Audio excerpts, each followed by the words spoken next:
Vamos a comenzar.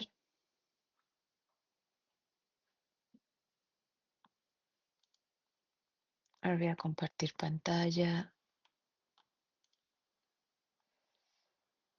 A ver, Roger. No, para nada. Em, lo más importante de lo que es la asignatura ya está visto. Ahora nos queda ver una parte bayesiana y luego sí que es cierto que las últimas tres clases que nos quedan son, bueno, las últimas dos, si no recuerdo mal, porque la última, a ver, está el martes, vale. Estas tres últimas clases que nos quedan, porque realmente sería el martes que viene, el jueves no tenemos clase y luego tenemos otra vez el martes y el jueves es sesión final de repaso, dudas, etcétera, etcétera. Sí que es cierto que es la parte más teórica, ¿no? Es un poco la más densa de la asignatura. Em, Hablé con el coordinador del máster y por otros motivos y le trasladé lo que me comentasteis de que creíais que había demasiadas cosas en en la asignatura y bueno, lo vamos a tener en cuenta de cara a otros cursos. De hecho, esta última parte que vamos a empezar, sobre todo la parte de inferencia basada en la maximización de verosimilitud y los métodos de Monte Carlo y algoritmos de muestreo, seguramente se saquen y se implementen de otra forma, ya bien sea con un test o bien sea con un foro o de alguna otra forma. Entonces, bueno, que sepáis que lo que es la parte más importante de la asignatura ya está dada, ¿vale? Así que no os preocupéis con que entendáis muy bien las dos actividades, ya tenéis hecho mucho del examen. Con esto, obviamente, yo no os voy a decir que os estudiéis una cosa y no os estudiéis otra. Mm, Para mí os tenéis que estudiar todo lo que he dado en clase, no voy a poner absolutamente nada que no haya dado en clase, pero que es lo que es el grosso de la asignatura, ya está. Y si habéis entendido bien, sobre todo la parte de regresión y la parte de series temporales, pues ahí ya tenéis bastante hecho. Así que no te preocupes, Roger, que yo tampoco voy a poner un examen para ir a pillar, que creo que os lo comenté al inicio de la asignatura, porque yo, como ya conozco los comentarios de otros alumnos, ya sabía que os iba a parecer mucho y bueno, no os voy a poner un examen, eso, difícil adrede, ni mucho menos. O sea que por esa parte creo que podéis estar tranquilos. Sí, yo por eso también se lo he comentado a coordinación y bueno, sí que es cierto que en la edición de verano no estaré yo, pero bueno, queda anotado para que la persona que lo vaya a dar pueda adaptarse y ajustarlo. Hay preguntas de código R, no, lo vuelvo a repetir, el examen no está puesto. Lo que sí que os puedo poner casi seguro son pantallazos. O sea, no os voy a pedir en ningún momento que escribáis código, no os voy a pedir que entendáis el código, pero sí que sepáis entender el pantallazo del resultado del código. Por ejemplo, bueno, al final realmente, imaginad que os pongo un coeficiente y entre paréntesis de un modelo o algo de una serie temporal. em, Realmente, si sabéis interpretar el output, ya sabéis interpretar el código, ¿no? Pero mi objetivo no va a ser el código, sino va a ser el resultado.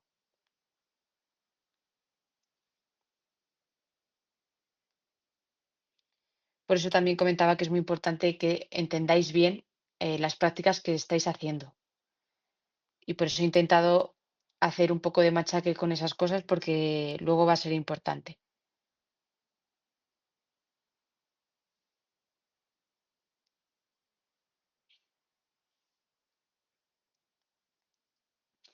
¿Alguna duda más antes de comenzar la clase que queráis resolver?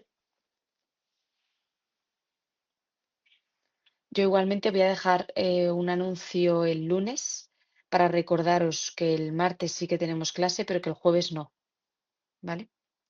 Y luego a las 8 tenéis la otra parte la primera parte del seminario y el día 24 martes tenéis la segunda parte del seminario también.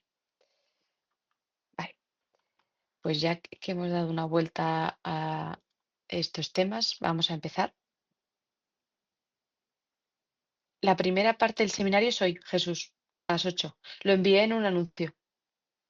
Envié todas las fechas en un anuncio.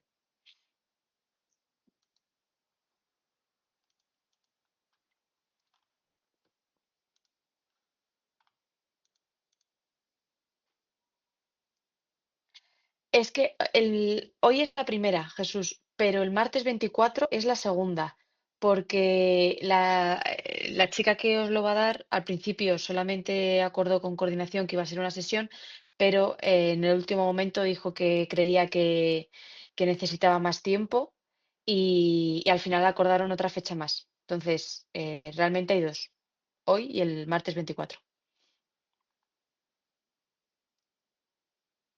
No, el martes que viene lo que comentabas es que hay clase normal. Cuando no tenemos clase es el jueves, que es porque no estoy. Vale. Pues, bueno, me he ido de slide, pero como podéis imaginar, hoy vamos a ver la parte de estadística bayesiana, que es lo que nos saltamos para ir directamente a series temporales, para que pudierais tener más tiempo para ir haciendo las prácticas tranquilamente. En concreto, vamos a ver una introducción a la estadística frecuentista y bayesiana. La frecuentista ya la vimos, pero bueno, vamos a seguir hablando de ella, no tan en profundidad, pero obviamente sí que hay conceptos y comparaciones con la estadística bayesiana que al final van a salir. Conceptos básicos de la estadística bayesiana, la estimación, la inferencia y algunos modelos gráficos. Para poner un punto de partida y así hacer un pequeño recordatorio. La diferencia, vamos a ver la diferencia otra vez entre la estadística clásica o frecuentista y la estadística bayesiana. Decíamos cuando veíamos esta slide que la estadística bayesiana se dio antes realmente que la estadística clásica, pero no ha sido hasta ahora, hasta relativamente hace poco, cuando realmente se puso en práctica. La estadística clásica solamente tiene en cuenta los hechos objetivos y observables de un experimento, mientras que la estadística bayesiana también tiene en cuenta información a priori. Y esta información pues, puede venir de otras experiencias pasadas, otros experimentos, investigaciones, cualquier tipo de estudio que sea previo y que hable de exactamente lo mismo.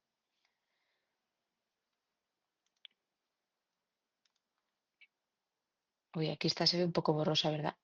Bueno, nosotros siempre recordad que partimos de una población y ya sea mediante la teoría de la probabilidad o mediante la estadística de la inferencia, lo que queremos hacer es obtener unas muestras para poder estimar unos estadísticos y calcular así sus estimaciones puntuales. Aquí también recordatorio porque sí que lo vimos con bastante detenimiento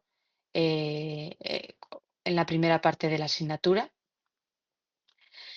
Recordemos, la inferencia estadística. En la inferencia estadística nosotros tenemos una muestra que es obtenida de una población y queremos extrapolar las características que se observan en nuestra muestra a toda la población. Y para ello vamos a tener en cuenta un riesgo de error, que sabemos que es intrínseco, siempre va a haber un pequeño error que asumimos. Y este error tiene que ser medible en términos de probabilidad. Y aquí recordamos el alfa. Cuando hablábamos del alfa igual a 0,05, que era por defecto, estábamos asumiendo un 95% en el intervalo de confianza o en el nivel de confianza que nosotros le estamos poniendo a la estimación, sea por estimación o por intervalo. Los diferentes métodos pueden clasificarse según el objetivo de estudio, el método utilizado y la información considerada. El primero de ellos, el objetivo, que es muestreo y diseño. Aquí lo que hacemos es que a través de una muestra poblacional, el objetivo es inferir una serie de características que posteriormente será extrapolado a toda la población. Y de esta forma se estudia la relación entre el conjunto de variables que se dispone en toda nuestra muestra.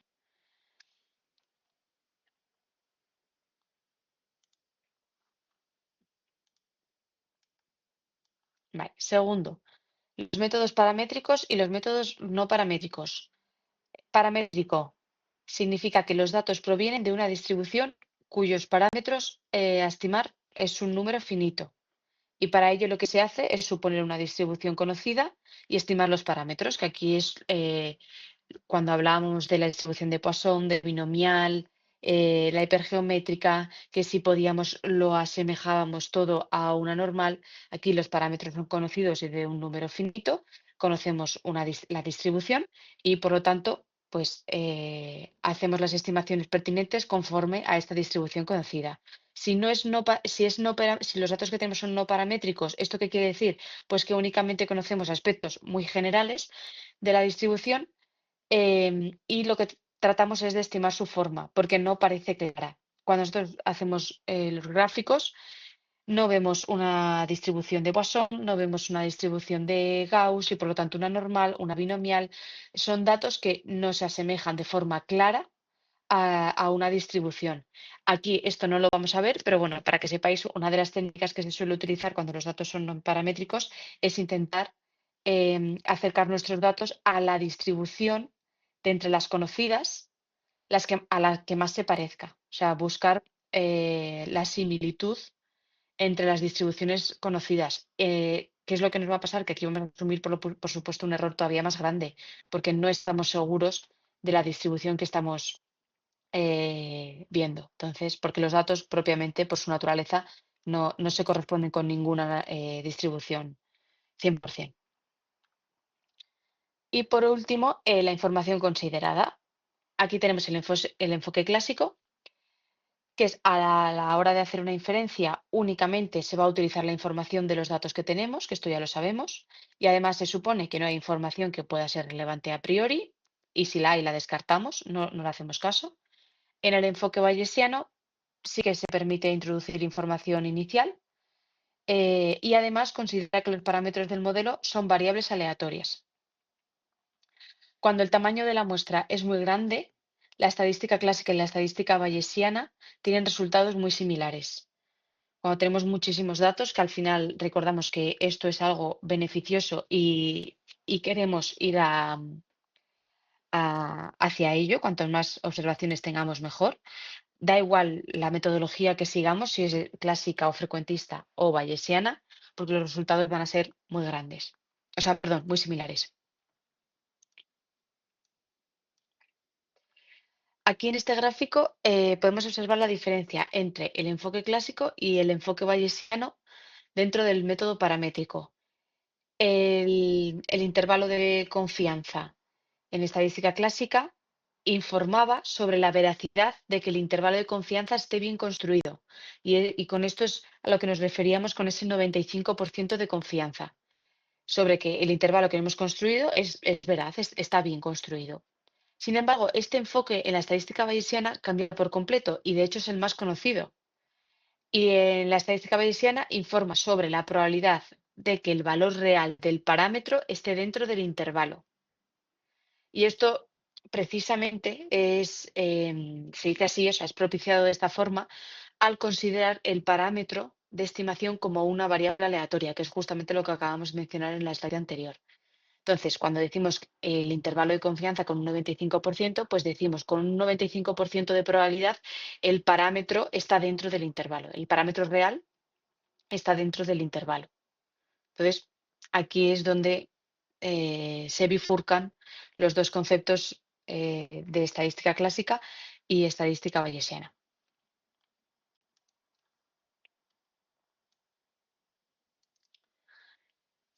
Como hemos explicado antes, la estadística bayesiana trabaja con la información previa que haya disponible más la evidencia que se obtiene con esta información, la evidencia procedente de cualquier tipo de estudio. Entonces, esta evidencia se mide con el factor de Bayes y para la interpretación de los resultados se tiene que especificar la hipótesis que se quieren estimar. Al final, nosotros queremos, aquí un poco exactamente igual, ¿no?, que antes.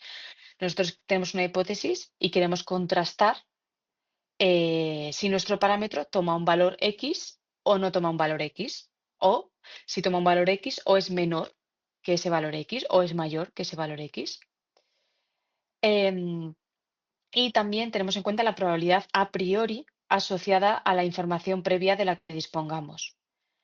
El cálculo de la probabilidad a posteriori en estadística bayesiana va a ser la multiplicación de la probabilidad a priori con el factor de Bayes, o sea, nuestras evidencias. Esto quiere decir la probabilidad de la información que nosotros tengamos de estudios previos por nuestros datos, lo que nosotros hemos observado. A esto se le conoce también como evidencia, que lo vamos a ver más adelante en otras slides. Y finalmente nos vamos a quedar con la hipótesis que tenga una mayor certeza. Es igual.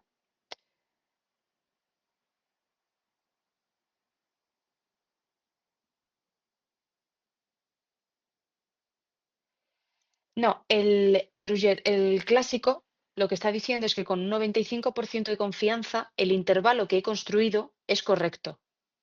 Y el bayesiano, como estamos considerando el parámetro como una variable aleatoria, directamente lo que dice es que con un 95% de confianza el parámetro real, o sea, la buena estimación, está dentro de ese intervalo. Entonces, ahí cambia un poco el concepto. Vale. A nivel gráfica, ¿cómo nosotros lo podemos observar? De esta forma. Nosotros tenemos las evidencias a priori de estudios previos y tenemos las evidencias de nuestros datos, de nuestro experimento que estemos haciendo, lo que estamos observando. Al final, ¿cuál será el resultado de la distribución a posteriori? Pues no es nada más que la multiplicación de las dos distribuciones previas, lo que nosotros hemos observado y lo que han los experimentos.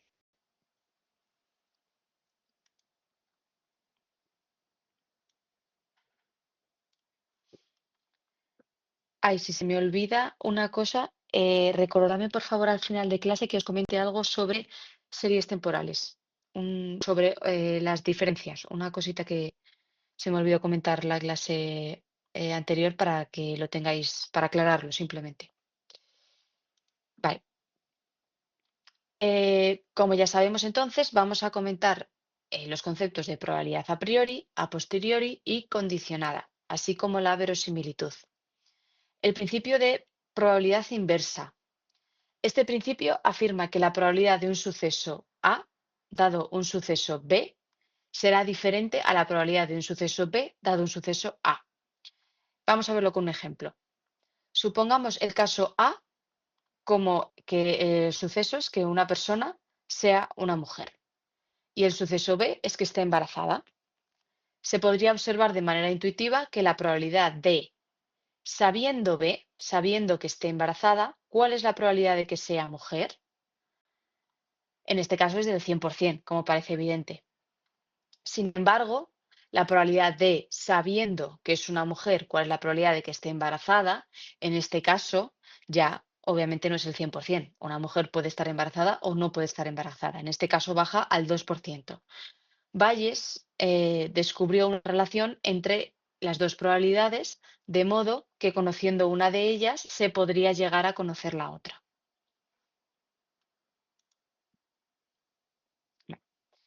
Estudiando las probabilidades condicionadas, se tiene que la probabilidad de conociendo B, ¿cuál es la probabilidad de A? Esto es igual a la probabilidad de A intersección B dividido entre la probabilidad de que se dé B. Y este concepto de aquí de A intersección B, por si acaso alguien no lo ha visto nunca, hace referencia a, imaginad que tenemos dos urnas, una urna A y una urna B. La urna A tenemos tres bolas, la bola número 1, la 2 y la 3 están enumeradas. Y la urna B tiene dos bolas, por ejemplo, la 3 y la 4. Pues el suceso de A intersección B hace referencia a cuál es el elemento que ocurre en la urna A y que también ocurre en la urna B. Entonces, según como hemos descrito el ejemplo, en este caso sería la bola 3, que está en el A y en el B. Vale, entonces, por lo tanto, siguiendo la fórmula de la probabilidad condicionada, tenemos que la probabilidad de A intersección B, que ocurra A y que ocurra B, es igual a la probabilidad de que conociendo B sea A, salga A, por la probabilidad de B.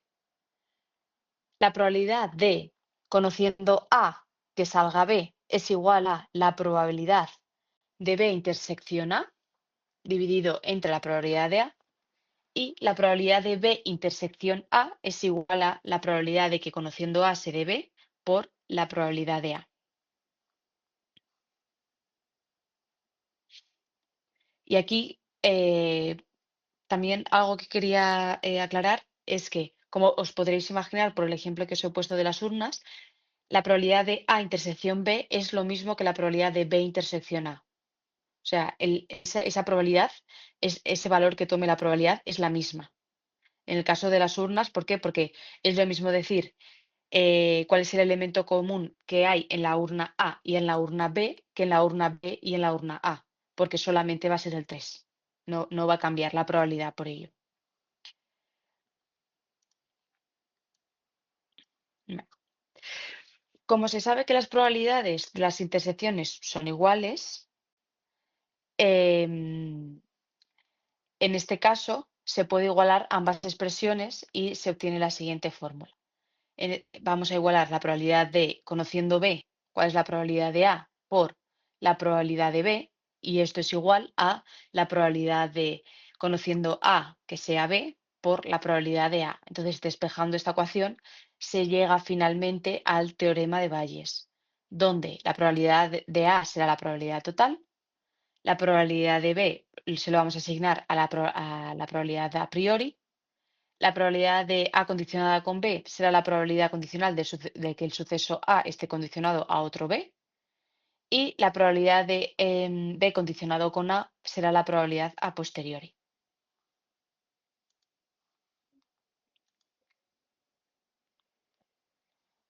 Verosimilitud. La idea es que la verosimilitud es una función que nos da la probabilidad de un valor en un parámetro, o sea, de un parámetro, perdón, dada una muestra. Entonces, a partir de un conjunto de observaciones, la verosimilitud trata de realizar inferencias acerca del valor de los parámetros de un modelo estadístico. Entonces, nosotros suponemos que hemos observado una muestra concreta que se va a convertir, por lo tanto, en fija, porque una vez hemos observado esa muestra, los datos recogidos no cambian, ya se observa, se cerra el experimento y con eso trabajamos todo el rato. Por eso dice que se convierte en fija. Y evaluamos la verosimilitud de los posibles valores de tita, del parámetro tita. Es decir, evaluamos de todos los valores que hay, cuál es aquel que tiene más sentido que sea el valor del parámetro.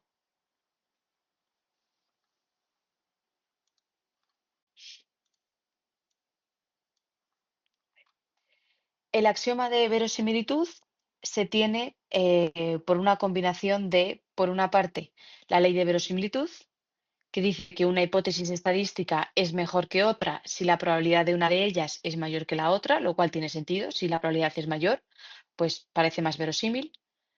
Y el principio de verosimilitud.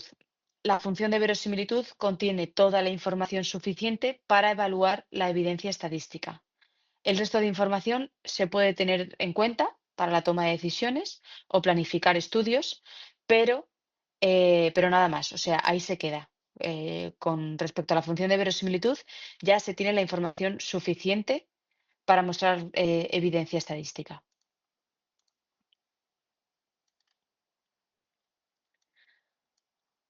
¿Cómo lo vemos nosotros? Vale, pues nosotros tendremos una probabilidad condicionada. Al final, nosotros, partiendo de nuestros datos, lo que queremos demostrar es una hipótesis, es H. Esta fórmula es igual a la probabilidad de, sabiendo condicionando nuestros datos a la hipótesis que nosotros queremos demostrar, por la probabilidad a priori dividido entre la probabilidad de los datos, es decir, nuestra evidencia. Aquí importante, recordad que los datos son fijos. Una vez se observan, ya no cambian.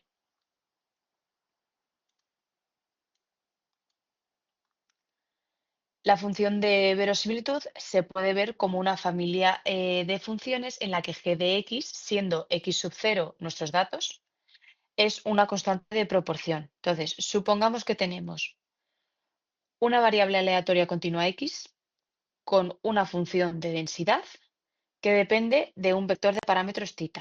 Entonces, nosotros suponemos que conocemos un valor particular de la muestra de nuestro parámetro θ y sabemos que este parámetro es desconocido. Si sustituimos X, es decir, la variable aleatoria continua que hemos definido previamente, por el valor observado, vamos a tener la probabilidad de obtener ese valor de la muestra para cada θ. Cuando damos un valor de θ y mantenemos X sub 0 fijo, es decir, que sabemos que es nuestra evidencia, se obtiene la función de verosimilitud. Y al final, ¿qué es lo que nos queda? Nos quedan muchos posibles valores del parámetro θ y al final tenemos que elegir cuál es el más adecuado para la estimación que nosotros queremos hacer. Un poquito más adelante vamos a ver un ejemplo todo esto con números y de verdad que se traduce mucho mejor y lo vais a entender mucho mejor porque yo entiendo que esta parte asusta un poco al principio. Vale, entonces, como hemos visto justamente en la slide anterior, ya sabemos cómo obtener la función de verosimilitud. Sin embargo, nuestra g de x, que hemos dicho que es nuestra evidencia, los datos que nosotros observamos, sabemos que siempre van a ser constantes, porque no depende de ningún otro parámetro, porque una vez lo observamos, guardamos los datos y ahí se quedan. Solamente dependen de la muestra que nosotros hayamos escogido para el experimento. Ahí sí que hay una pequeña variación. Por lo que esa parte de la función parece razonable que sea eliminada. Y aquí vuelvo rápidamente a esta función. Si estos datos van a ser constantes, pues esta parte del denominador se puede quitar. No hace falta tenerla en cuenta porque es como una constante. Entonces, si tenemos una muestra y dudamos sobre la compatibilidad de nuestra muestra con la estimación del parámetro que nosotros creemos que es más acorde a nuestra muestra, ¿no? Pues aquí lo que tenemos que hacer es el cociente de las funciones de verosimilitud entre aquellos valores para los que dudemos. Hacemos las divisiones y vemos cuáles son los resultados que obtenemos.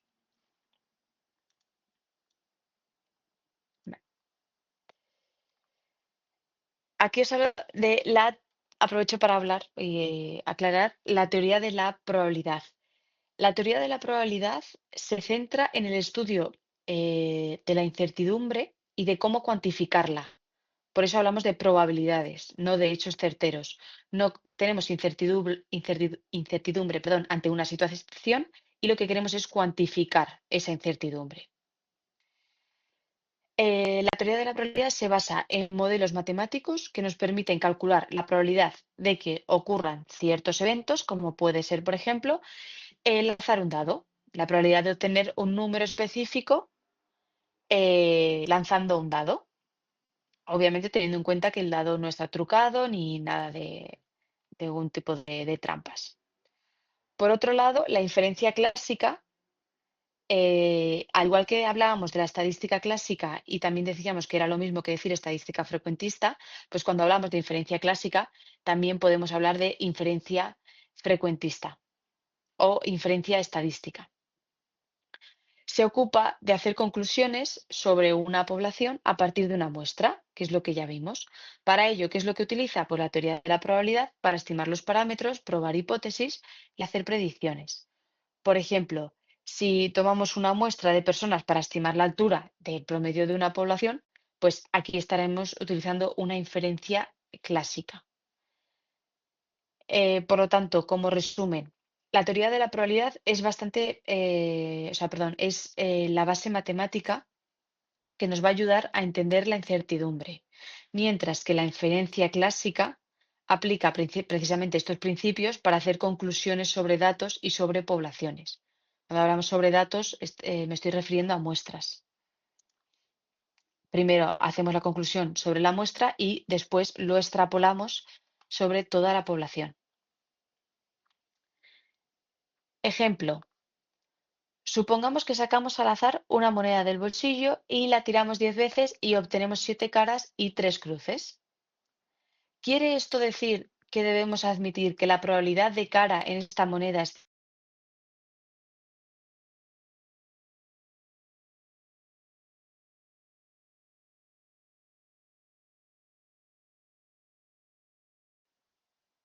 Vale, creo que he vuelto, chicos. Se me había ido. Voy a empezar con este slide otra vez, que creo que es desde donde me he caído. Vamos a ver un ejemplo.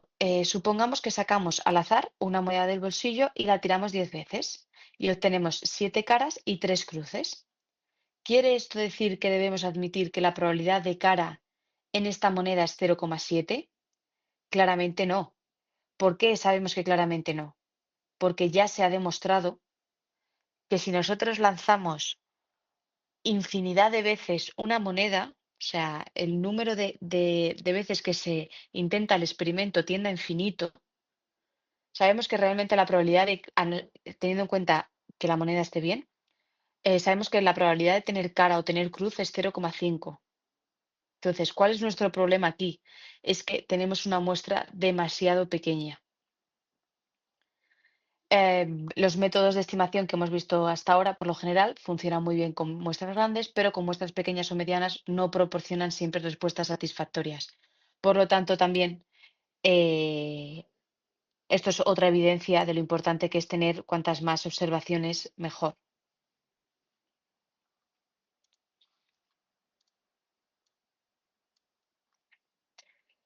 Si la muestra es pequeña, como justamente en el ejemplo anterior, vemos que usar la estadística clásica o la estadística bayesiana es importante porque nosotros hemos dicho previamente en otra slide que para muestras grandes daba igual utilizar estadística clásica o estadística bayesiana, pero si lo hacemos con muestras pequeñas, aquí podría haber diferencias. Por lo tanto, la probabilidad de lanzar una moneda podría diferir en función de si utilizamos estadística clásica o bayesiana. Sin embargo, cuando la muestra es lo suficientemente grande, da igual la información a priori que tengamos, porque va a ser más importante la información que tenemos en nuestra muestra que la información a priori, porque no habrá una gran evidencia entre tenerla y no tenerla. Y aquí lo repito por si acaso no ha quedado claro. Cuando nosotros tenemos una muestra, esa muestra nos proporciona tanta información sobre lo que queremos demostrar que la información a priori simplemente va a ser un complemento, pero no va a suponer una gran diferencia entre añadir esa información a priori y no añadirla. Y esto al final justifica que con una muestra muy grande da igual utilizar la estadística clásica que la estadística bayesiana, porque la estadística bayesiana con su información a priori, pues no va a suponer un gran cambio en los resultados, porque nuestros datos son tan contundentes y tienen tanta evidencia que ya con eso es suficiente. De modo que la inferencia bayesiana lo que hace es combinar nuestra información a priori más una evidencia para tener eh, una inferencia con toda la información posible. Pero realmente, en ocasiones, esta información a priori queda delegada en un segundo lugar a favor de nuestros datos cuando nuestros datos son muy grandes y tienen mucho peso. Ahora volvemos al concepto de probabilidad condicionada. Recordemos que la frecuencia relativa hace referencia al número de ocurrencias de un suceso en porcentaje, que esto lo vimos en las primeras clases. Si tenemos A condicionada con B, a ver un segundo.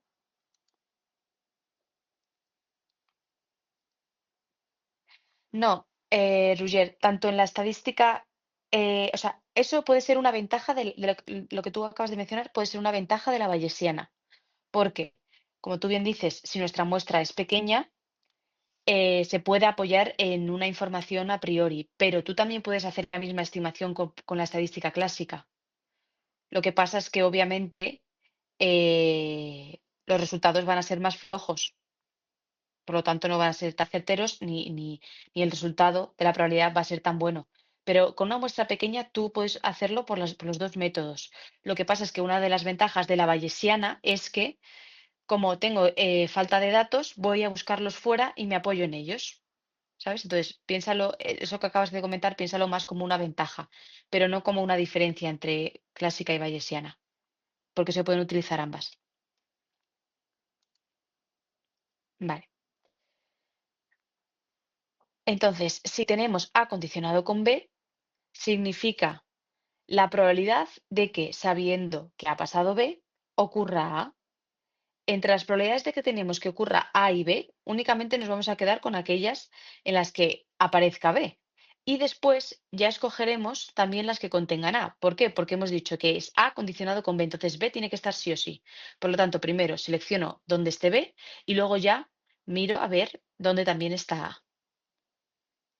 Por lo tanto, la probabilidad condicionada es la frecuencia de ocurrencia de A y B dividido entre la probabilidad de B.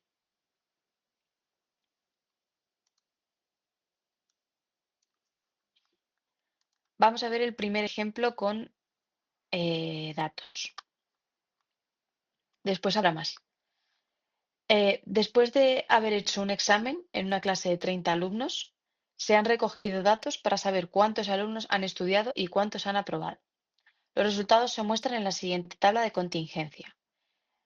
A partir de los datos recopilados, tenemos que calcular la probabilidad condicional de aprobar un examen si has estudiado antes. Por lo tanto, aplicamos la teoría que nosotros hemos visto y tenemos la probabilidad condicionada de que, habiendo estudiado, ¿cuál es la probabilidad de haber aprobado? Por lo tanto, sí o sí, tenemos que fijarnos en que haya estudiado el alumno. Esto se traduce en la probabilidad de haber aprobado y haber estudiado dividido entre la probabilidad de haber estudiado. Nosotros nos fijamos para el numerador haber aprobado y haber estudiado. Pues entonces nos vamos aquí, haber aprobado y haber estudiado. Nos quedamos con 19. Y el denominador es haber estudiado, sí o sí, independientemente de la calificación obtenida. Entonces, han estudiado, en este caso son 23. Por lo tanto, tenemos por un lado la probabilidad de la intersección 19/30, porque es el total de los alumnos que tenemos en la clase, y la probabilidad de haber estudiado 23/30. Entonces, únicamente tenemos que aplicar la división para obtener la probabilidad de que el alumno, habiendo estudiado, haya aprobado.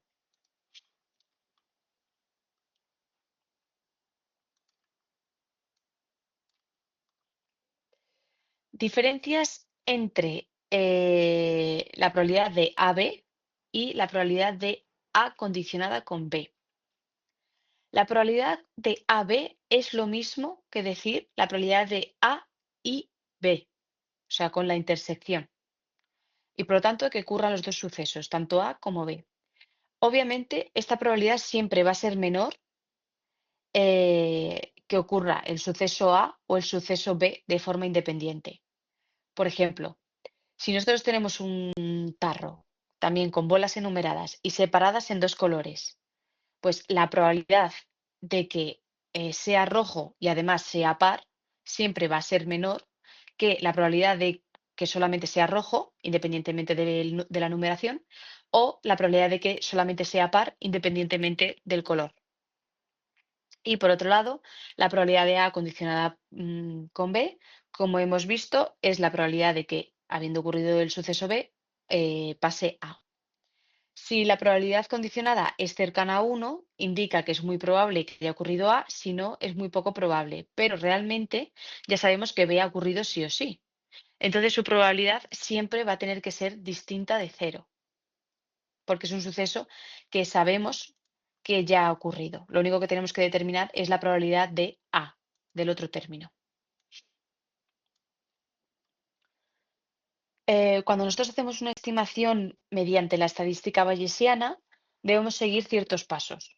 El primero de ellos es, se investiga si se tiene información previa, que en el caso de que sea afirmativo, se representará con una distribución inicial a priori. Si llegamos a este punto y no encontramos ningún tipo de información previa, entonces nos pasamos a la clásica. En segundo lugar, tomamos una muestra y calculamos la probabilidad de obtener la muestra para cada posible valor de la distribución a priori. Como la muestra ya ha sido observada, tenemos unos valores fijos para ella. Entonces, lo que hará cambiar la probabilidad son los diferentes valores del parámetro de la distribución a priori que nosotros tengamos. Y por lo tanto, cuando la muestra se observa, este cálculo de probabilidades en función de los valores del parámetro coincide con la función de verosimilitud.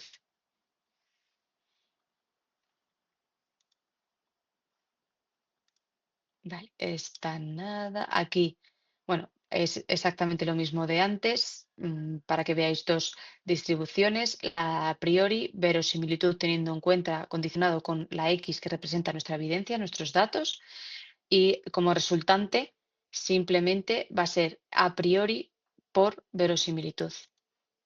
Y ya aparece la resultante. Vale. Una ventaja adicional del enfoque bayesiano es su facilidad para procesar información secuencialmente. Entonces, supongamos que después de calcular la distribución a posteriori, observamos una nueva muestra de la misma población, independiente de la primera. Entonces, la distribución inicial ahora mismo va a cambiar y lo que vamos a hacer va a ser adoptar esta nueva muestra en nuestra información y la adoptamos en nuestra distribución.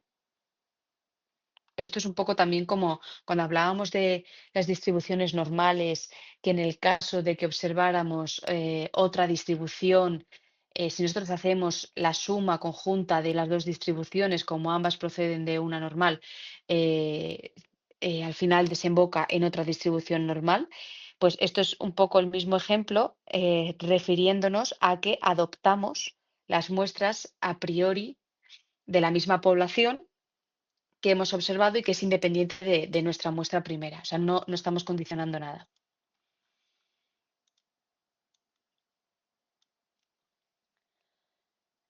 Uno de los aspectos más atractivos de la distribución bayesiana es que el ejemplo anterior también podría haber sido considerado como una muestra ampliada, ¿no? Aprovechando que la muestra era totalmente independiente de la población de la primera, se puede considerar pues, que es una muestra ampliada entre las dos muestras.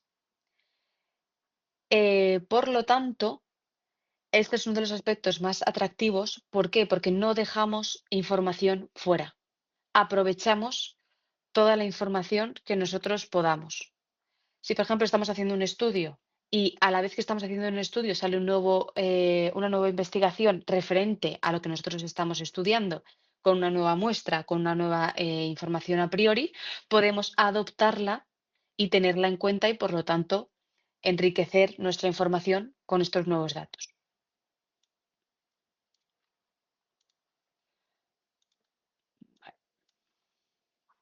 Entonces, ¿cómo especifico la distribución a priori? Porque hemos estado hablando de la distribución a priori, de nuestros datos. Nosotros sabemos que nuestros datos ya son fijos, pues nos olvidamos.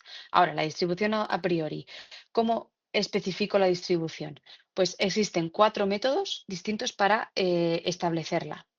El primero de ellos es que la distribución a priori proviene de estudios anteriores y se conoce objetivamente. Entonces, cogemos como distribución a priori la antigua distribución a posteriori que sale de otro estudio, ¿no? Porque al final una persona ha hecho un estudio, ha completado su estudio con sus datos y con la información con la que dispusiera en ese momento y, por lo tanto, ha tenido una distribución a posteriori. Vale, pues yo voy a coger su distribución a posteriori y se va a transformar en la a priori de mi estudio, porque es mi evidencia externa, la que estoy cogiendo como una fuente externa.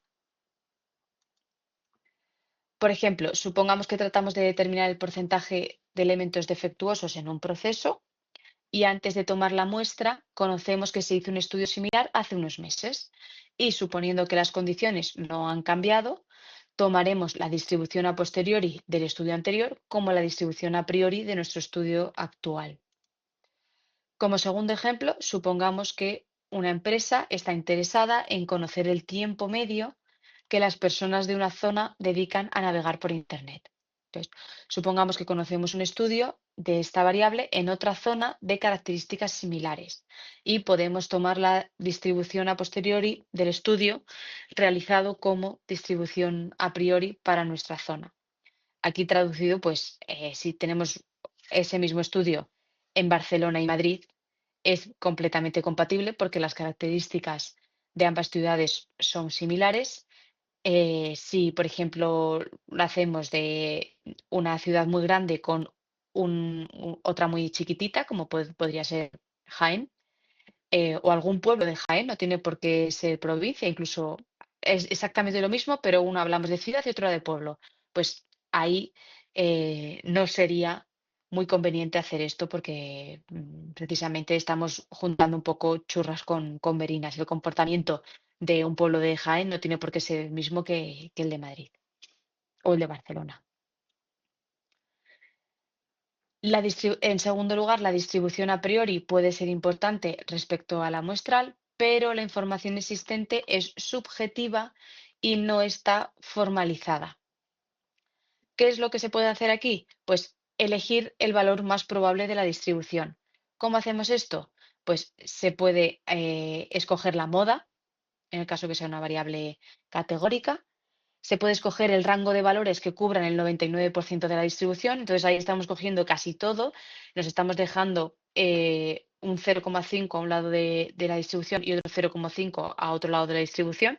El error lo minimizamos lo máximo posible. Y en el caso de que no sea simétrica, pues exactamente igual. Cogemos el intervalo que cubra el 99% y dejamos ese 1% a un lado de la distribución como error. Lo asumimos como error directamente.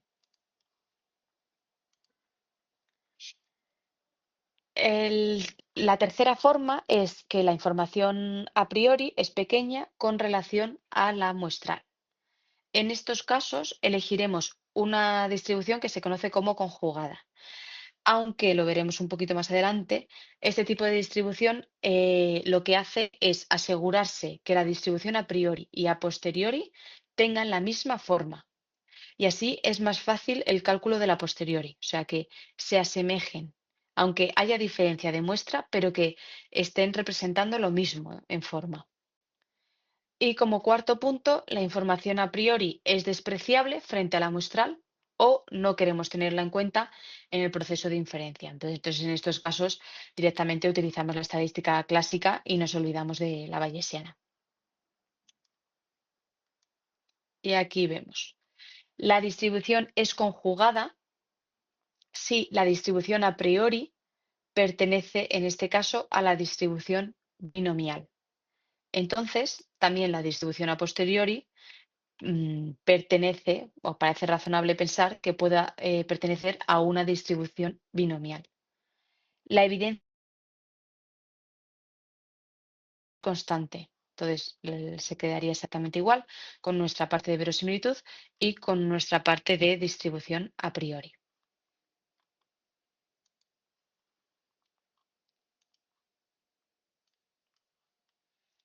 La distribución beta, que es la primera vez que hablamos de ella, tiene dos parámetros. Tiene el parámetro de alfa y el parámetro de beta. Ambos parámetros controlan la forma de la distribución. Por una parte, el parámetro de alfa representa la cantidad de eventos exitosos ocurridos en un experimento y el parámetro beta representa la cantidad de eventos fallidos. Por lo tanto, parece razonable pensar que la suma de ambos parámetros, tanto alfa como beta, representa el tamaño total de nuestra muestra. Entonces, la distribución es simétrica si, en este caso, n sub 0 dividido entre 2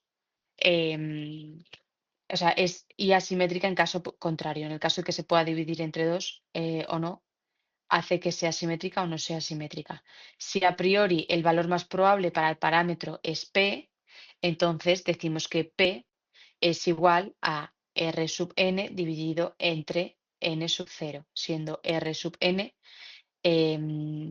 la probabilidad de éxito.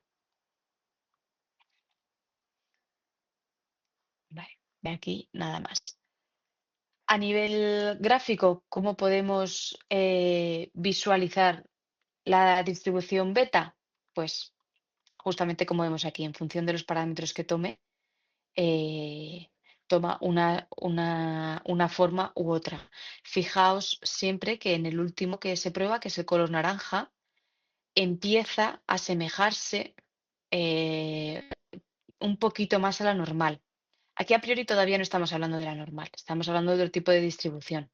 Pero si vamos aumentando los parámetros alfa y beta, finalmente acabaremos viendo cómo también se refleja la distribución de Gauss.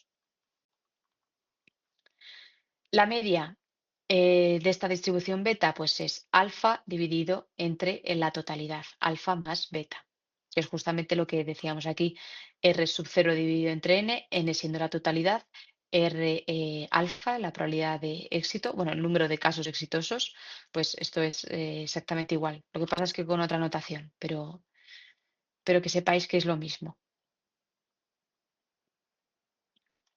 Vale. Obviamente, esto ya está más que demostrado, más que estudiado. Conocemos cuáles son las formas de las distribuciones iniciales y las distribuciones finales. Entonces, simplemente para que pudierais entender de dónde subyace todo esto, que al final es de la estadística bayesiana, que la estadística o sea, perdón, que la distribución a priori, es decir, la distribución inicial, nace de experimentos previos, de evidencias previas, se multiplica por nuestra verosimilitud y he dividido todo ello entre los datos los eliminamos porque son constantes y al final tenemos una distribución a posteriori. Entonces, en el caso de que alguna vez tengáis que hacer algún tipo de experimento de este estilo, que sepáis que las distribuciones conocidas, las principales, ya están, por lo tanto, las paramétricas ya están calculadas y bueno, no hace falta mucho más.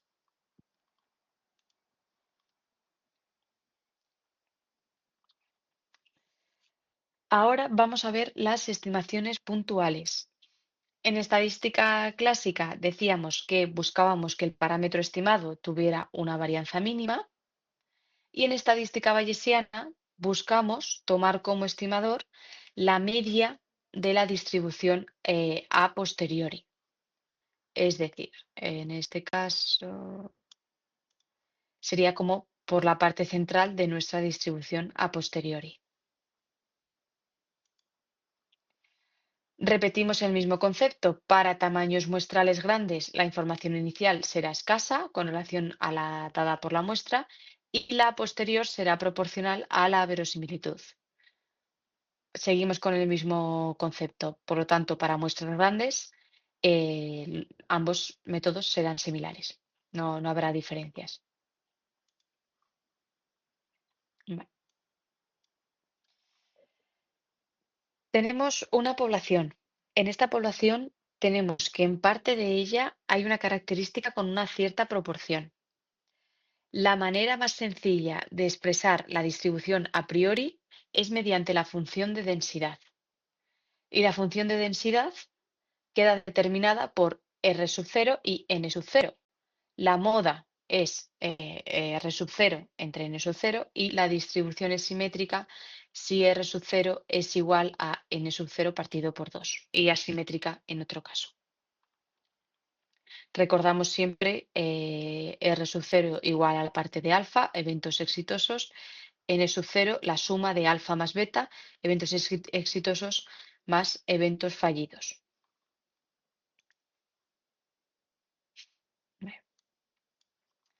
Una forma de interpretar la distribución es suponiendo que la información a priori es equivalente a estudiar R elementos en una muestra que contengan esta característica.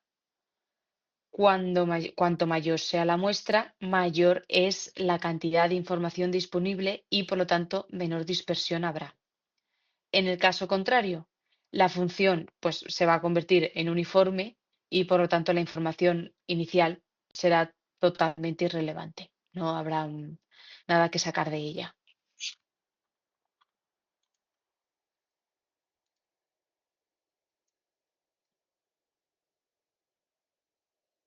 Si seguimos justamente con la teoría que hemos estado viendo hasta ahora, esta sería justamente la forma de calcular la distribución a posteriori, es decir, con la multiplicación de la función de verosimilitud por la función de densidad, que era nuestra distribución a priori.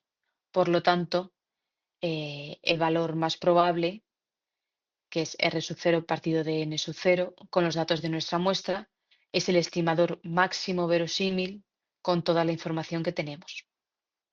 Es decir, no hay otro estimador mejor para poder calcular el parámetro más probable, o sea, el mejor valor para nuestra distribución. Vamos a ver un ejemplo, ahora con datos de todo, distribución a priori, nuestros datos, distribución a posteriori, todo. Vamos a verlo. Y para ello os voy a leer este ejemplo. Se conoce que la proporción de un partido A en una población está casi con seguridad entre 0,1 y 0,3 y puede representarse adecuadamente por una beta de parámetros eventos exitosos 2, número total de eventos 10. Se toma una muestra de 30 personas y se obtienen 4 votantes de A. Indicar cuál es la distribución a posteriori para el número de votos del partido A. Vale, entonces, nosotros sabemos que esta es nuestra distribución inicial. En este caso, tenemos el parámetro K, que el parámetro K se toma, aunque aquí ponga K, lo vamos a hacer con 10 elevado a 6. O sea, en vez de 10 elevado a 3, 10 elevado a 6, por si acaso veis la diferencia que nos choque. Entonces, como únicamente nos interesa su forma, podemos prescindir de K, que es un parámetro constante, y para ello hemos puesto 10 elevado a 6. Y por lo tanto, el resto será la probabilidad de éxito elevado, bueno, lo explico aquí abajo, que está ya con el 10 elevado a 6. La probabilidad de éxito, que será P elevado a 4 y 1 menos la probabilidad de éxito, que es 26. Y aquí recordad que viene de las 30 personas que hemos seleccionado, o sea, de nuestra muestra. Por lo tanto, nosotros fijamos probabilidades. Hacemos 0,1, 0,5, 0,1, o sea, 0,01, 0,1, 0,15, ta, ta, ta, ta. Aquí me podréis decir, ¿estos tienen que ser siempre así? Normalmente no interesa ir a mayor granularidad, o sea, podéis ir de 5 en 5, pero bueno, que un poco aquí al gusto. O sea, de 5 en 5, de 1 en 1, perdón, quería decir. Pero aquí al gusto. Por lo tanto, vamos a calcular, en primer lugar, nuestra FDP. FDP sustituyendo aquí los valores, ¿vale? Tenemos 2 y tenemos 10. Sustituimos y vamos para la probabilidad de que P del éxito sea 0,01, sustituyo y anoto la cifra. Que sea 0,05, sustituyo y anoto la cifra. En el caso de la verosimilitud, pues exactamente igual. Para 0,01 sustituyo y apunto. 0,05 sustituyo y apunto. Y así sucesivamente, para todos los valores de la probabilidad que nosotros fijemos.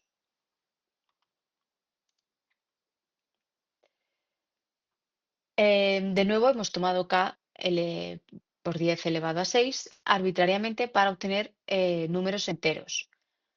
La distribución a posteriori será multiplicando las ordenadas de ambas funciones. El máximo de esta distribución, vamos a verlo aquí mejor. Vale. Aplicando esta función, ¿vale? Condicionada, al final ya lo estamos haciendo condicionado, ¿qué es lo que tenemos que ver aquí? O sea, ¿qué es a lo que tenemos que llegar? ¿En qué punto de estos se hace máxima nuestro parámetro, nuestra estimación? Pues parece razonable, es evidente, que en el 45,4 es el punto más alto. Por lo tanto, es el valor con una mayor verosimilitud para que sea el valor de nuestra estimación. Y por lo tanto, la, la probabilidad más verosímil con los datos que tenemos ahora mismo es que sea 0,15. Por lo tanto, vuelvo al enunciado. Nosotros tenemos conocemos la proporción de un partido A, que está casi con seguridad entre 0,1 y 0,3 y puede representarse adecuadamente por los parámetros de éxito 2 y en total 10. Y se toma una muestra de 30 personas. O sea, nosotros conocemos, tenemos información a priori de qué es lo probable, lo sabemos. Y entonces cogemos nuestros datos, que son las 30 personas, y es nuestra muestra, nuestra evidencia. Entonces vamos haciendo cálculo a cálculo. En primer lugar, la probabilidad de P con nuestro éxito y con nuestro número total. Y después aquí ya incorporamos el valor de nuestra muestra, las 30 personas. Vamos calculando, sustituyendo las probabilidades paso a paso hasta que al final obtengamos el mayor valor y con él nos quedamos. Es el máximo verosímil. Gráficamente, ¿cómo veis esto? Pues se comportaría de esta forma. En este caso, tenemos nuestra distribución a priori, nuestra verosimilitud y qué es lo que hemos dicho antes, que nosotros vamos a buscar como parámetro verosímil aquel que se corresponda con la tendencia de nuestra distribución a posteriori. Por lo tanto, si nosotros fijásemos por aquí una línea hacia abajo, se correspondería ese 0,15 con el valor más alto o la tendencia central de la distribución a posteriori.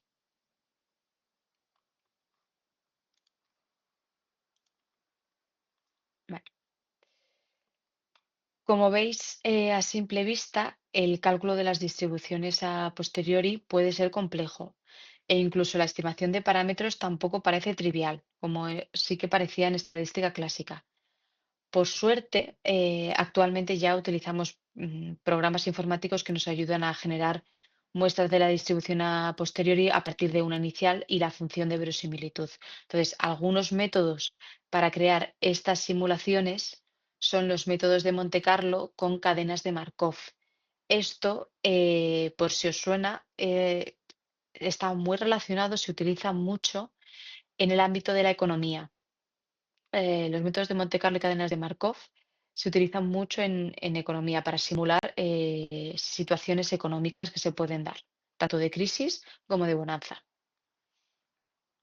Y por lo tanto buscar aquellos parámetros más verosímiles teniendo en cuenta la situación y el contexto global y por lo tanto la distribución también a priori de informaciones previas de situaciones similares que se han dado en la economía históricamente.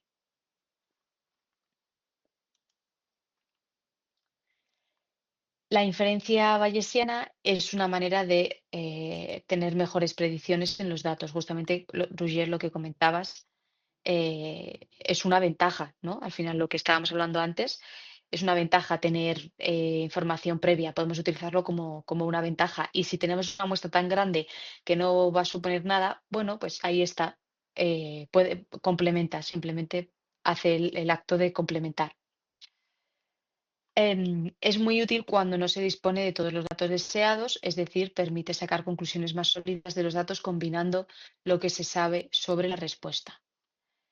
Si se quiere estimar un parámetro a partir de unos datos, de una muestra, x sub 1, x sub 2, x sub n, teniendo en cuenta la estadística bayesiana, será una variable aleatoria.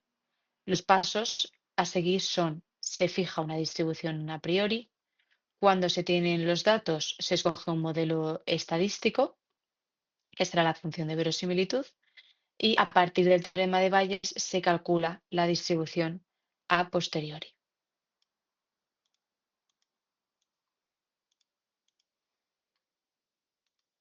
Bueno,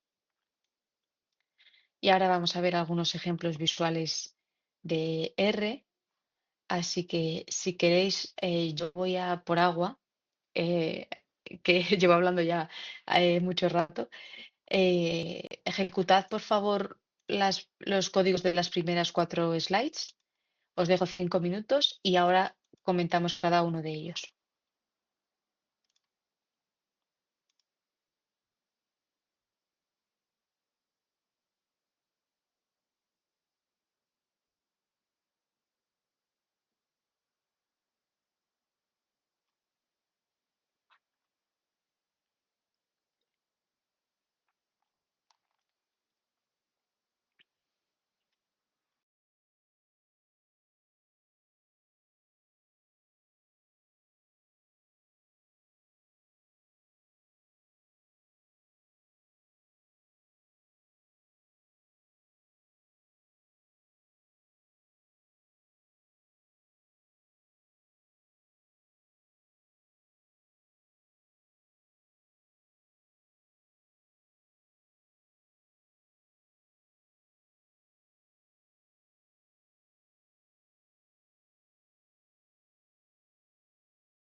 Vamos a seguir. Estos códigos representan cómo se vería la influencia de nuestros datos y de nuestra distribución a priori en la posteriori. Entonces, vamos a verlos.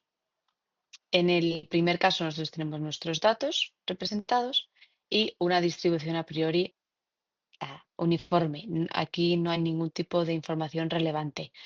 ¿Cuál es el resultado de nuestra distribución a posteriori? La roja, exactamente igual. No se ve influenciada para nada por la información previa. En este segundo caso, aquí sí que vemos cómo se comporta de forma diferente la distribución a priori y, por lo tanto, ya no vemos una uniforme, o sea, una línea recta, y por lo tanto vemos cómo sí que empieza a influenciar un poco en nuestra distribución a posteriori. La hace trasladarse un poco, ¿no? de la original, de los datos originales. Vale, ya estoy, chicos, así un segundo. Vaya suerte tengo hoy. Em, y por último, el cambio directamente radical cuando utilizamos una distribución a priori que es influyente, es objetiva y obviamente teniendo en cuenta que sea veraz y que sea serio el estudio que se ha hecho, pues al final la distribución a posteriori cambia completamente de los datos originales.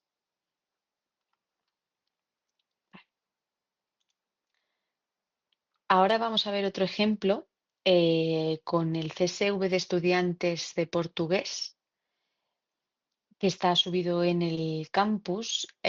Aquí, si os parece, voy a ver cuánto queda. Sí, creo que sí. Voy a explicarlo desde aquí porque quiero dejaros tiempo para que podáis descansar, despejaros, comer algo, beber algo, para que no vayáis seguidos de mi clase al seminario. Entonces, aquí o sea, lo que quiero decir es que no voy a abrir R, voy a explicarlo directamente y os dejo tiempo, así para luego. En este caso son unos estudiantes que estudian portugués y tenemos sus notas. Entonces, si nosotros quisiésemos hacer un modelo de la nota actual con respecto a la nota media anterior, que es al final que es lo que estamos viendo aquí, ¿vale? Nosotros los representamos y obtenemos este resumen. Pues aquí observamos como la nota media anterior tiene un p-valor muy bajito, muy significativo, por lo tanto, esta variable es buena para predecir la nota de los estudiantes de portugués. ¿Qué más cosas sí podemos observar? En este caso tenemos el valor de Akaike, que buscábamos que sea lo menor posible porque es una medida de bondad de ajuste que penaliza la complejidad del modelo. En este caso es un modelo de lo más sencillo, por lo tanto su complejidad será mínima. Y visualmente, ¿qué es lo atractivo de este ejemplo? Que es lo que quería llegar aquí a cabo. Cuando nosotros hacemos predicciones, también podemos estimar sus intervalos de confianza, tanto por exceso como por defecto. Entonces, la línea negra representará las notas de los estudiantes en la predicción que hagamos, siempre acotados y ajustados al error que estemos asumiendo. Pero bueno, nada, no mucho más allá.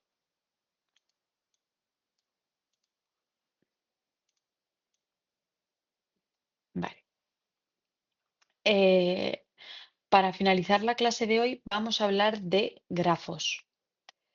Los grafos, no sé si alguien lo ha oído hablar alguna vez, o sea, ha oído hablar alguna vez de ellos, pero permiten recuperar a partir de una serie de datos las relaciones de tendencia de un conjunto de variables.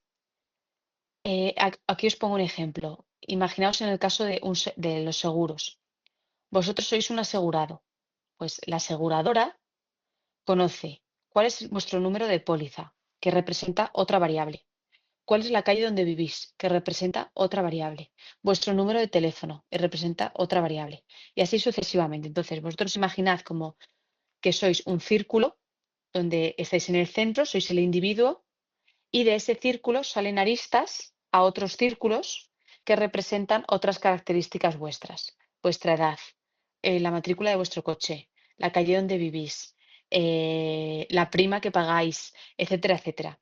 Entonces, al final se queda un círculo central con aristas que sobresalen y diferentes círculos que representan otras variables.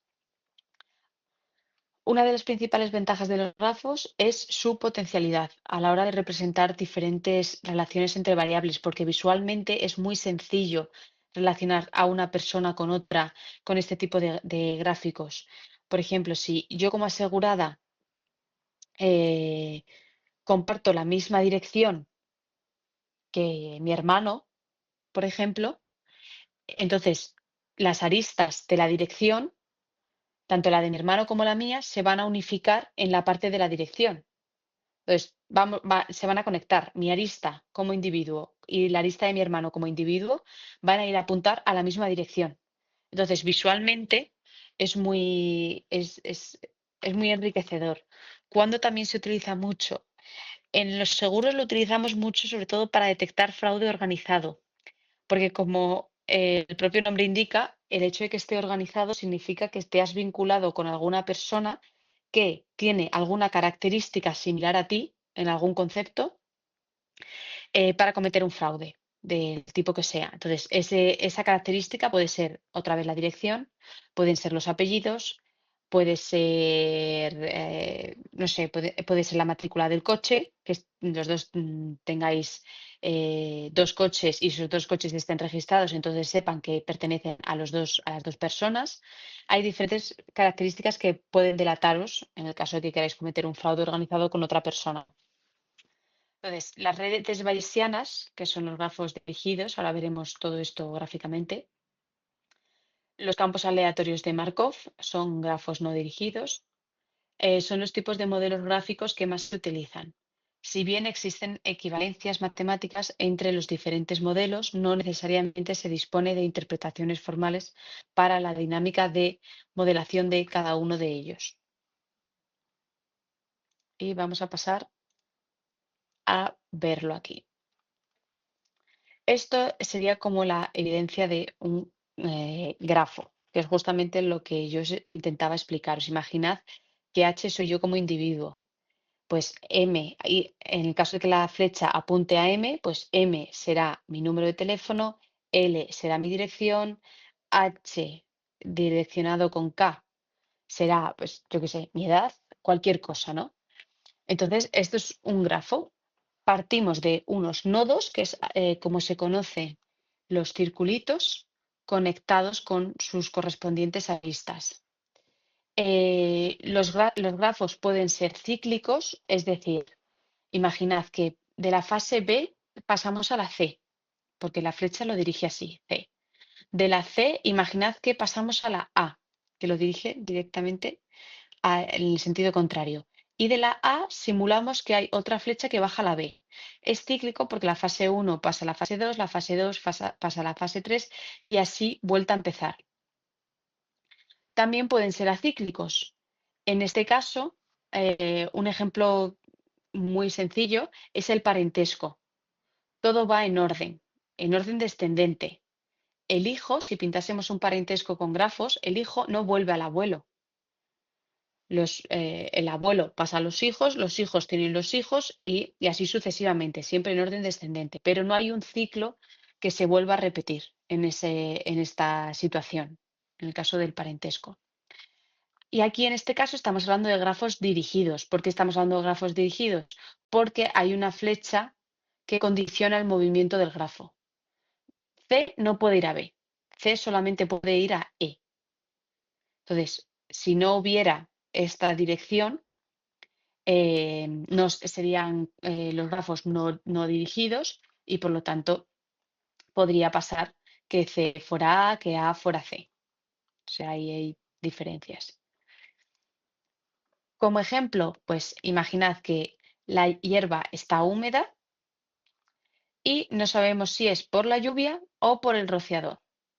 Entonces, aquí tenemos que la hierba está húmeda por la lluvia y el rociador puede haber mojado la hierba, pero también el rociador puede estar lleno por la lluvia. Imaginad que lo dejamos fuera, abierto,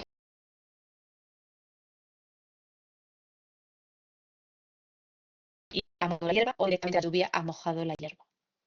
Al final, todo esto son probabilidades.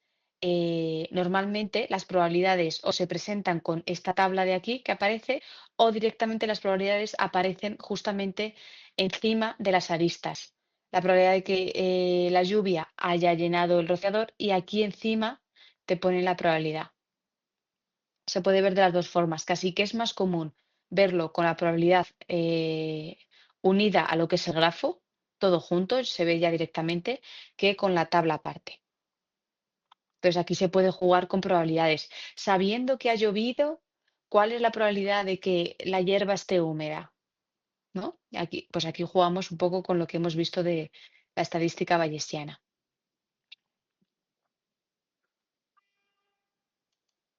Ma- Mira, justamente aquí un ejemplo que si queréis practicarlo en casa, si veo que la hierba está mojada, ¿cuál es la probabilidad de que haya llovido? Pues ahí podéis hacer los cálculos. Ah, modelo gráfico, bueno, un grafo dirigido que representa transiciones entre los estados posibles de un sistema, justamente lo que hemos dicho. La arista, como está dirigida, ya directamente nos dirige el propio patrón que va a seguir el grafo. Implícitamente está asociado a un proceso temporal estocástico en el que el estado siguiente depende únicamente del estado anterior. O sea, ¿cuál es la probabilidad de que yo vaya a B? 0,7. Pero ¿cuál es la probabilidad de que me quede en A? 0,3. Entonces, depende del estado anterior, voy a un sitio o a otro. Se representa también con una matriz de transición. La matriz de transición es esto que hemos visto aquí. Y la potencia enésima de la matriz nos da la matriz de transición cada n pasos.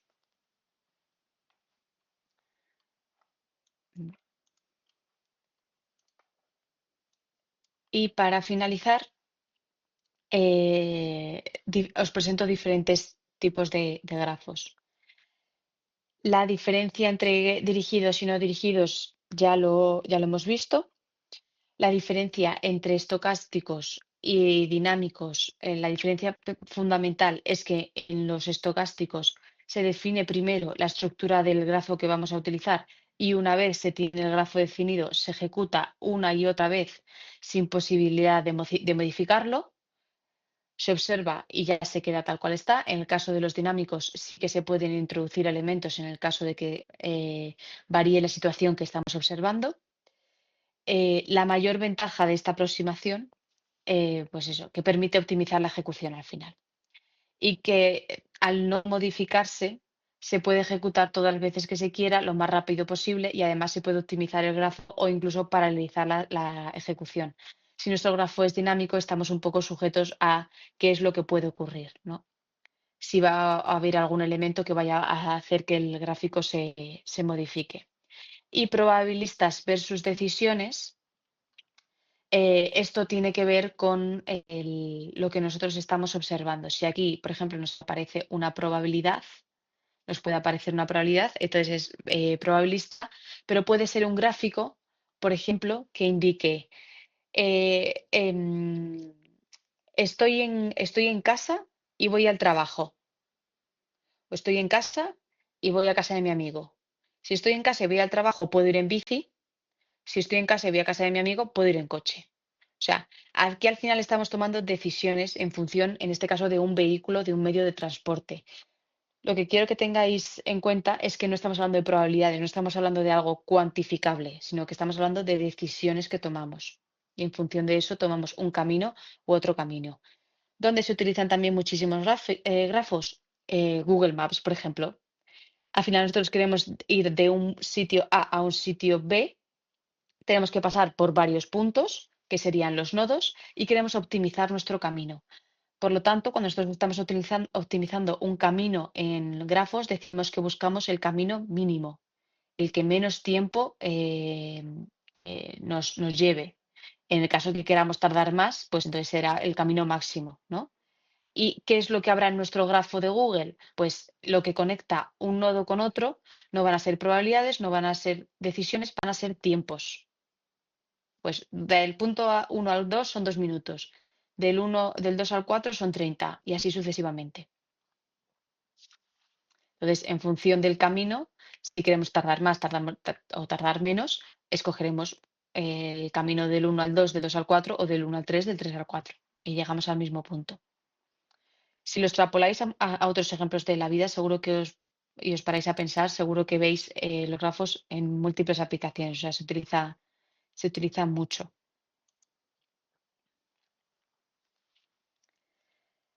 Así que esto sería todo por hoy. Aquí, como veis, hay algún anexo que lo he dejado, pero bueno, pues si queréis echarle un vistazo. Antes de despediros y que me preguntéis todo lo que necesitéis sobre series temporales, lo que quería decir era que tengáis claro, sobre todo también de cara un poco al examen, por si acaso, en el caso de no decir nada cuando hablemos de diferencias, siempre estamos hablando de diferencias regulares y por lo tanto solamente de tendencia. Si veis, o sea, diferencia o diferencia regular es lo mismo. Si hablamos de diferencia estacional, tiene que ir con la coletilla de estacional.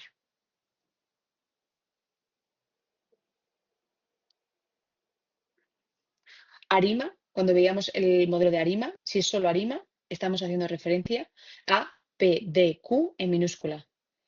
Si estamos hablando de, se puede decir Sarima o Arima con estacionalidad. Pues si hablamos de Arima con estacionalidad, también tiene que llevar siempre la coletilla. Si solo me ponéis Arima, hago referencia a la Arima de la parte regular.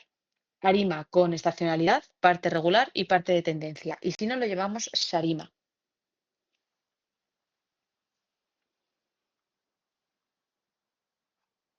Y ya me callo por hoy, dejo que me preguntéis todo lo que queráis.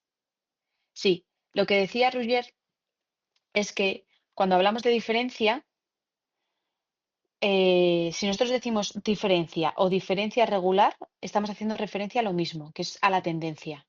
Si queremos hacer referencia a la diferencia estacional, tenemos que añadirle la coletilla de diferencia estacional.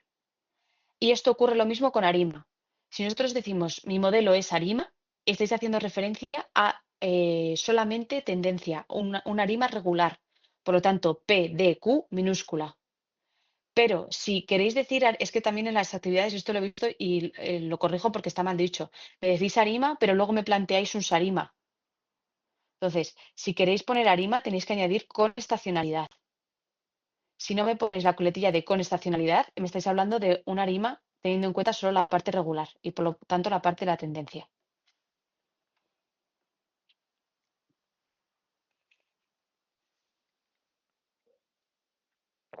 Y si no me ponéis Sarima y ya sé que estáis hablando de Arima con estacionalidad.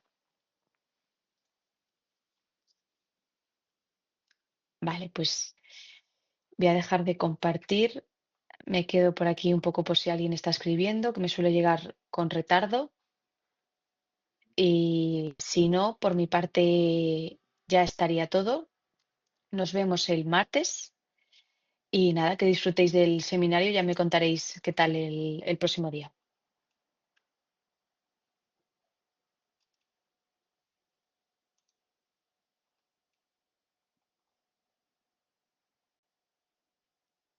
Gracias a vosotros.